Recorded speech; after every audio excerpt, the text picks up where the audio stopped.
Hey everyone, welcome to Science Fun for Everyone. I'm Scientist Joe here with April's experiment of the month.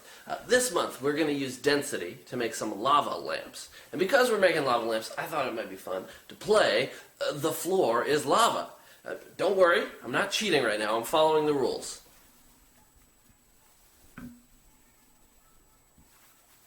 Although, if the floor were really lava, I don't know if a towel would do much for me.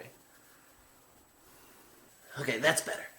So, start with a clear container and fill it about 1/3 of the way with water. Then, add some food coloring to make it whatever color you want. I added about 3 drops of green and about 3 drops of yellow to get a nice yellowish green color. Then swirl it around to mix.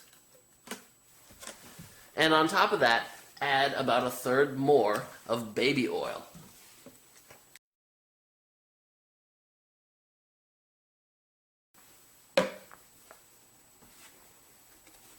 As you can see, the two stay separated in different layers. So what's going on here?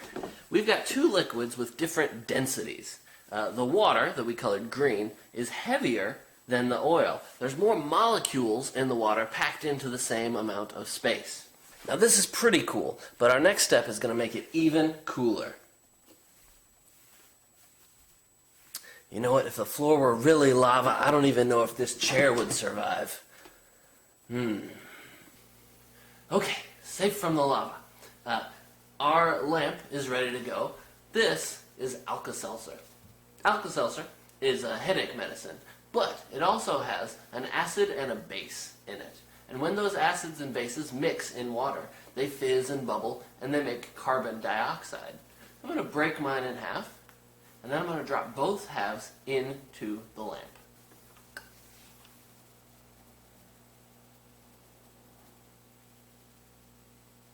For some extra fun, you can turn off the lights and shine a flashlight into your lava lamp to see those colors and densities mix. If you lavaed this experiment, you can check out sciencefun.org, where we have more science jokes, science facts, and experiments you can do at home, along with information about our science field trips and camps at the lab. Hope to see you there. Bye!